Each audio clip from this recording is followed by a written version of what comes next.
everybody. I'm back. Everybody, Gina Young is back, and I'm back with yet another amazing recipe. I am so excited today because today at the Young's house, Gina Young is going to share with you all how to make amazing, creamy, stringy, stovetop macaroni and cheese. This recipe right here is bomb. It's so easy to make. It doesn't require a lot of ingredients, and make it Gina Young style. It's going to be so tasty. Y'all never had my stovetop mac and cheese before. You better make you some. Here are the lovely ingredients you will need. Okay, the first thing that you're going to need is a couple of different cheeses. Okay, so here's what we have here. We have the famous Velveeta block. This is the original. I know you can purchase this in queso as well. Okay, so we have that. Right here we have a medium cheddar.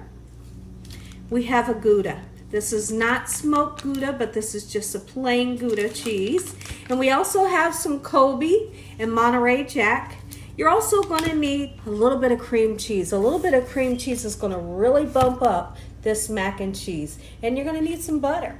We're going to be using a stick of butter and a half a cup of flour to make our roux. And you're going to need some milk. You can use any kind of milk that you have at your house. What we're going to use today is this carnation milk here. I have a couple of cans because I never really know how much I'm going to use. You will need your noodles. You can use elbow noodles, but in our case today, we like to use the rotini noodles when we make stovetop mac. And you're going to need a couple of spices so you can spice everything up. Here's what you'll need this way. If you have some dried mustard, it goes great with this recipe. We're going to be using some paprika, not smoked paprika. You will need some parsley flakes and also some onion and garlic powder, black pepper and salt, and you cannot forget a dash of hot sauce. Make sure your hands are impeccably clean. Let's get started with this really quick and simple, yet so tasty recipe. Okay, so we're here at the larger stove, and you can see that I have some boiled water, and I have salted my water. Anytime you're boiling noodles, you're making rice or potatoes, always salt the water so that it can taste good. Okay, so that's 1 pound going in. And then we're going to use a little bit of the other box. Okay, just like so. We're going to give it a nice stir. All right, and what we're going to do is we're going to cook this for 11 minutes. By cooking this for 11 minutes is going to give you that perfect al dente texture. And what al dente means is it's going to be chewy to the tooth and never mushy. I am so excited for this here recipe. Let me know in the comment section below if you like to make stovetop macaroni and cheese and how you make yours. Okay, so what we're going to do, we've opened up our Velveeta.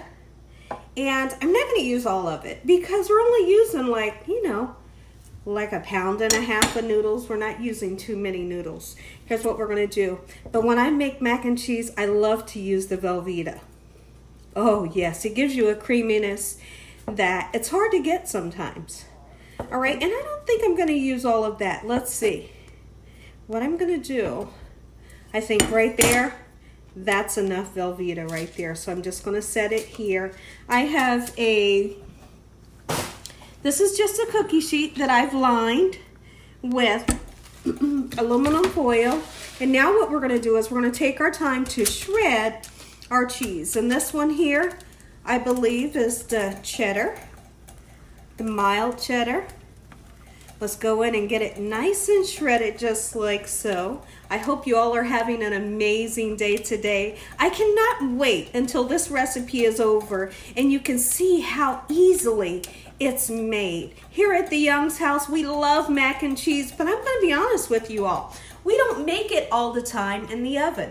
You don't have to. It can be delicious making it on the stove. And even if you use the box macaroni, all you got to do is take the time to bump it up. If you're going to use the box macaroni, put a little bit of milk in it. Put some butter in it, put some extra cheese in it, and it can be delicious. And that's what we do here at the Young's house a lot. Okay, so let me show you the grade. Look at that. Beautiful.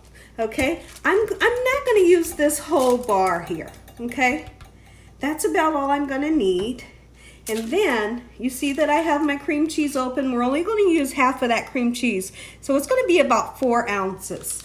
Let's go ahead and grab a little bit of the Gouda. We're going to do the same thing. When I come back, I'll show you what to do next.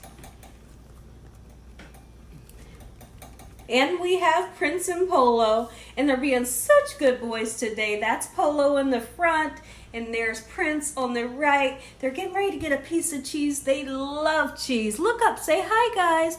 Look up, say hi. We want to keep an eye on those noodles because they're almost done. Keep in mind that we're only cooking them for 11 minutes. Cooking them over that, they're going to be overdone and they're going to be soft, and you don't want that. Okay, so now it's for the Colby Jack. Colby cheese is definitely a cheese that we grew up on.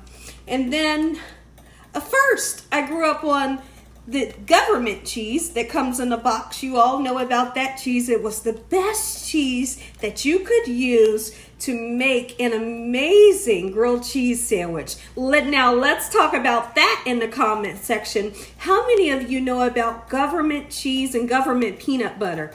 And a peanut butter came in the container. When you open it up, it has this much oil in it, and you mix that oil in with that peanut butter. It was some of the best. I'm so serious. It was some of the best cheese and peanut butter. So listen, I'm going to continue to slice down this Colby Jack, but I'm not using all of it. Let me actually show you what we have left of the others. We're going to keep this, and we can use this for omelets or anything we need cheese for. So don't throw that little bit left away. So now there's a couple of different ways you can do this. You can decide that you want to make the roux like we're going to do today, or you can make your cheese sauce without a roux. So it's up to you. Sometimes I like to do the roux. Sometimes I like to make it just without it. And it really doesn't matter. It's up to what taste you're looking for, okay? They both bring different tastes whether you use the roux or you don't. So now, using the roux, I have 1 stick of butter here. This is a sweet cream butter. And this sweet cream butter is salted. What we're going to do is we're going to get this butter melted, and we're going to add a half a cup of all-purpose flour. If you only have self-rising flour, it's okay. I don't want you to freak out, okay? It's okay to use either or. Once this butter gets hot and melty, we're going to mix it in with this flour, and we're going to cook the flour and the butter together to cook off that raw flavor from the flour, because if you don't cook that flour long enough, you're going to have like a grainy consistency, and that's not what we're looking for. When I come back, this butter will be melted, and I'll show you the perfect amount of time to cook your flour and butter together. So I want you all to take a look at the roux. Okay, I want you to see that it's hot and bubbly and kind of frothy, and what we've done is we've cooked this for about 4 minutes, and 4 minutes is enough to get rid of that flour taste. Cooking it any less than 4 minutes, you're gonna have a funny texture with your macaroni, okay? And I did go in with a little tiny bit more butter. About how much? Maybe 2 more tablespoons of butter. Okay, this is the consistency that you're looking for. Nothing that should ever look like plaster. If it looks like plaster, let's just say it starts to look like plaster, go ahead and put a little bit more butter, okay, until you get that consistency. At this point, you can decide what type of milk do you want to use. Sometimes I'll just use a vitamin D milk, or sometimes I'll use 2%. It doesn't always have to be evaporated milk, but I'm going to tell you one thing. This evaporated milk is out of sight. It's so tasty, and it gives macaroni and cheese an amazing taste. Meanwhile, what I've done is I've taken my noodles.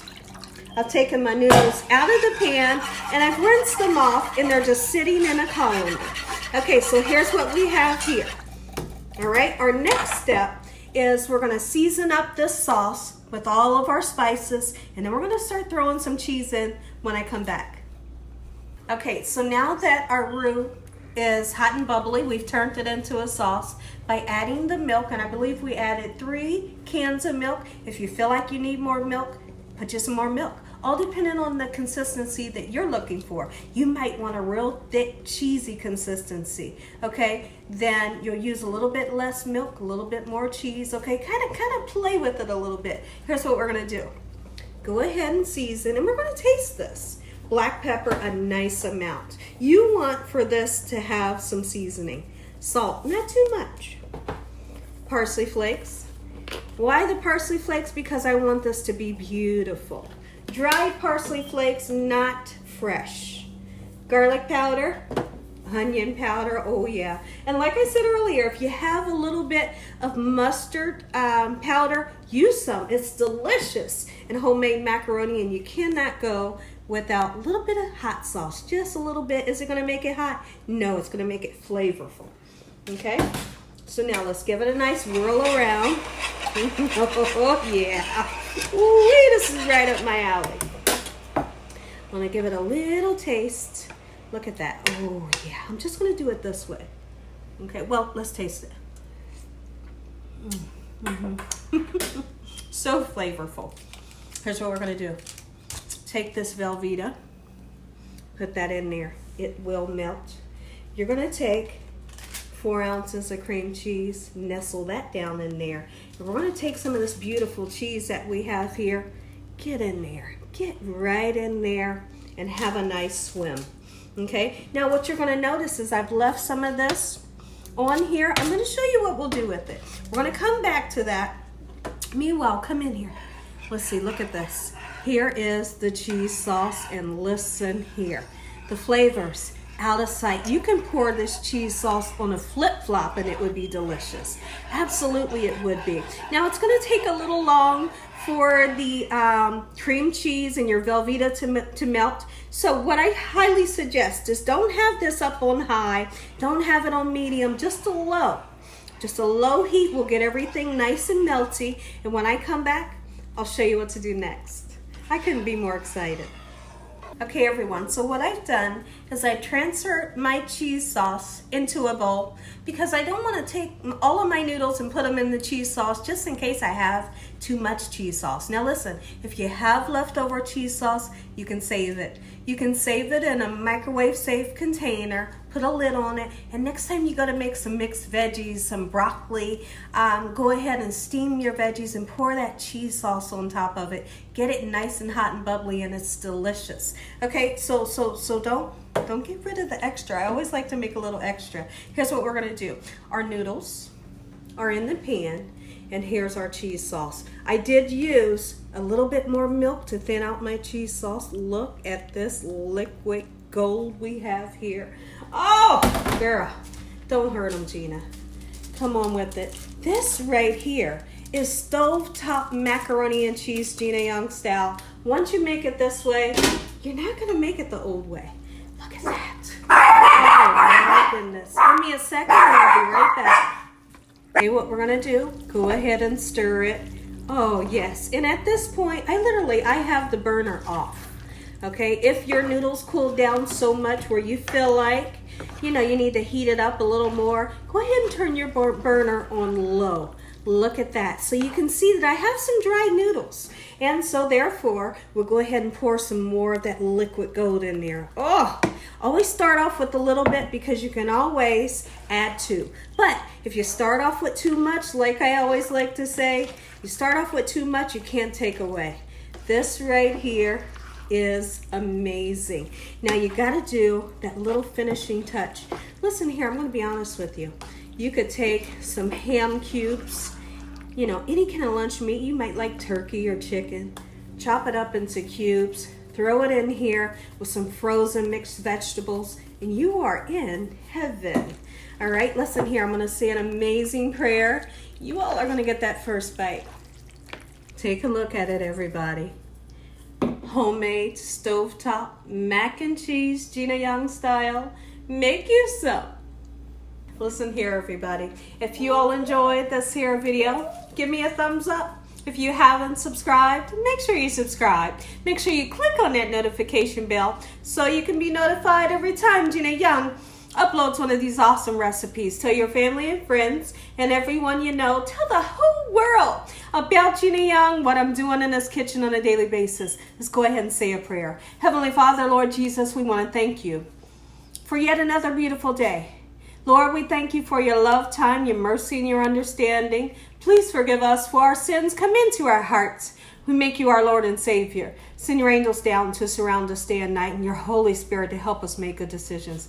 Give us peace over our minds in the name of Jesus. We pray that no weapons formed against us shall prosper. We bind the devil away from us in Jesus' name. Devil, you have no authority over this household. Heavenly Father, we thank you for the roof over our head, food, the love, peace, and the joy that you bring us every day. Amen. Amen once again to my beautiful prayer. They know. They always know. They know. Some of you ask me, are you guys giving them like a cue to bark? No, they know when the video is over. Hold on one second. Calm down, guys. Calm down just a second. We'll give you a piece of cheese if you be good. Okay? Listen here. Come on. I want you to hear this. Take a look. That sound. I live for that sound. Go on. Take a bite. Let me know what you think. Oh, yeah. And as always, God bless you all. Thank you all for watching. Good night.